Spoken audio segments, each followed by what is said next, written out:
అందరికి నమస్తే. తెలంగాణలో ఒక ఉప ఎన్నిక వచ్చింది.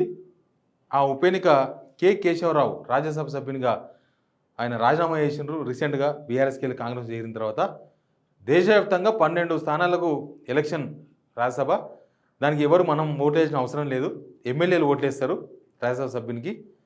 అయితే రాజ్యసభ అనగానే కేశవరావు ఆల్రెడీ ఉన్నాడు కాబట్టి ఆయనకి ఇస్తారేమో, లేకపోతే ఇంకెవరన్నా కాంగ్రెస్లో చాలామంది సీనియర్లు వి హనుమంతరావు లాంటి వాళ్ళంతా రాజ్యసభ ఇవ్వాలి, మేము కాంగ్రెస్ ప్రతిపక్షం ఉన్నప్పుడు కొట్లాడినామని అట్లాంటి వాళ్ళు, ఇంకా కొంతమంది ఎమ్మెల్యే టికెట్లు ఎంపీ టికెట్లు రాని వాళ్ళు, ఇట్లా చాలామంది ఆశావాళ్ళు ఉన్నారు దీనిలో.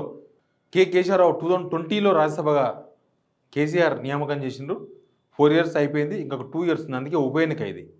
అయితే ఏ పార్టీ బలం ఎంత, ఎవరికి వస్తుంది సీట్ అనేది ఒక పక్క ఉంటే, ఈ సీట్ కాంగ్రెస్కే దక్కే అవకాశం ఉంది. ఒక రాజ్యసభ కాంగ్రెస్కే వస్తుంది, కానీ అది రాష్ట్ర కాంగ్రెస్ నేతలకు కాదు. హైకమాండ్ వేరే వాళ్ళకి రిజర్వ్ చేసింది. అది అభిషేక్ మను సింఘి. ఈయన రాజస్థాన్ రాష్ట్రానికి సంబంధించిన అతను. యాక్చువల్గా సిట్టింగ్ సీట్ కాబట్టి కేశవరావు రాజీనామా చేసి మరీ కాంగ్రెస్కి వచ్చింది కాబట్టి ఈయనకి ఇస్తారన్న చర్చ ఒకటి కాంగ్రెస్లో ఇప్పటికీ ఉంది. కానీ ఈయన కాదు, ఈయనకు అభిషేక్ మను సింఘ్వికి ఇచ్చే అవకాశాలు ఉన్నాయని పార్టీకి సంబంధించిన సీనియర్ నేతలు చెప్తున్నారు. ఢిల్లీలో ఉన్న వాళ్ళు కూడా చెప్తున్నారు. ఏంటంటే ఏ రాష్ట్రంలో కాంగ్రెస్ అధికారంలోకి వచ్చినా అక్కడ ఒకటో రెండో రాజ్యసభ సీట్లు హైకమాండ్ కోటాలో ఉంటాయి. హైకమాండ్ కోటాలో అంటే హైకమాండ్ ఏ రాష్ట్రానికి సంబంధించిన వాళ్ళకైనా అప్పగిస్తారు సీటు. వేసేది ఇక్కడ ఎమ్మెల్యేలే, మనం ఓట్లేసిన ఎమ్మెల్యేలే, వీళ్ళే ఓట్లేస్తారు. కానీ హైకమాండ్ ఎవరికి చెప్తే వాళ్ళు కొట్టేస్తారు. హైకమాండ్ ఈయన నిలబెడితే ఈయన కొట్టేస్తారు. యాక్చువల్గా మొన్న హిమాచల్ ప్రదేశ్లో ఫిబ్రవరిలో జరిగిన ఎలక్షన్స్లో రాజ్యసభలో ఓడిపోయాడు. కాంగ్రెస్ సంబంధించిన 9 మంది ఎమ్మెల్యేలు క్రాస్ ఓటింగ్ చేసినారు ఈయనకి ఇష్టం లేక. ఆ 9 మంది క్రాస్ ఓటింగ్ చేస్తే పోయి బీజేపీ గెలిచింది. అయితే ఇక్కడ ఏం జరగబోతుంది, ఇక్కడ ఎలక్షన్ వచ్చేసి 21 August nominations last day, 3 September 2024 election ఉంటుంది. అయితే ఎలక్షన్ రావాలంటే కూడా పోటీ ఉండాలి, లేకపోతే ఏకగ్రీవం అయిపోతుంది. ఇక్కడ ఏంది, మన దగ్గర ఉన్నాయి మొత్తం 119 కాన్స్టిట్యున్సీలు ఉన్నాయి. 119 కాన్స్టిట్యున్సీలు మొత్తం. అయితే ఒకటే రాజ్యసభ సీట్ ఉంది. అయితే ఒక్క రాజ్యసభ సీట్ ఉంటే దీనిలో బయట ఎవరికి 51% ఓట్లు దాటుతాయో వాళ్ళు గెలుస్తారు. 51% అంటే ఆల్మోస్ట్ 60 ఓట్స్. 60 ఓట్స్ ఇప్పుడు ఉన్నది ఓన్లీ కాంగ్రెస్కి మాత్రమే ఉన్నాయి. కాంగ్రెస్కి మాత్రమే 60 ఉన్నాయి, 60 అబోవ్ ఉన్నాయి. తర్వాత బీఆర్ఎస్కు ఓన్లీ 38, దానిలో -10, మళ్ళీ ఇప్పుడు 28 మిగిలినాయి. నామినేషన్ చేయాలంటే ఎవరైనా వేయచ్చు. నామినేషన్ అంటే 10 మంది ఎమ్మెల్యేలు ప్రపోజల్ సంతకం పెడితే నామినేషన్ అయిపోతుంది. కానీ ఓటింగ్ కనుక జరిగితే బీఆర్ఎస్ పడే ఓటు 28 ఓట్లే ఉంటాయి. ఓడిపోయినా నిలబడతామంటే నిలబడవచ్చు, ఎలక్షన్ వస్తుంది, అప్పుడు కాంగ్రెసే గెలుస్తుంది. ఈ కాంగ్రెస్కి ఎక్కువ అవకాశం ఉంటుంది. ఇంకొకటి ఎందుకంటే బీఆర్ఎస్ ఎలక్షన్స్లో నిలబడుతుంది నేనైతే అనుకోను.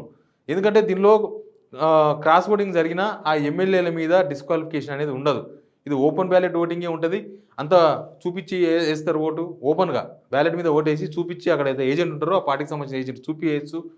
అయినా సరే ఈ క్రాస్ ఓటింగ్ అనేది డిస్క్వాలిఫికేషన్కి పనికిరాదు.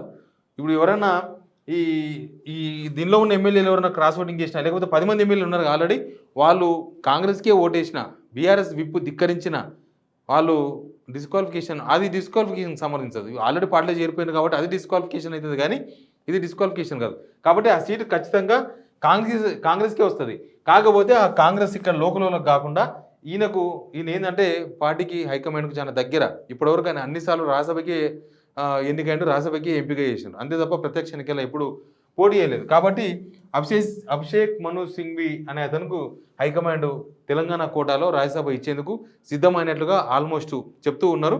కాబట్టి ఇక్కడ ఎవరైతే ఆశావాళ్ళు ఉన్నారో రాక తెలంగాణలో అవకాశం వచ్చింది 10 సంవత్సరాల తర్వాత, ఇంకా మనకు అవకాశం వస్తుందని ఆశిస్తున్న సీనియర్లందరూ కూడా ఇది ఒక నిరాశనే.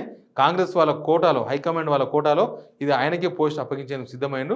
ఒకవేళ కేకేకి వస్తుంది మన ఆశ మొన్నటిదాకా కొద్ది చర్చ ఉండే, కానీ కేకేకి ఇచ్చేది ఉంటే కేకేకు ఆ పదవి ఇచ్చేవాళ్ళు కాదు. ఆ పదవి ఏంది, అడ్వైజర్, గవర్నమెంట్ అడ్వైజర్.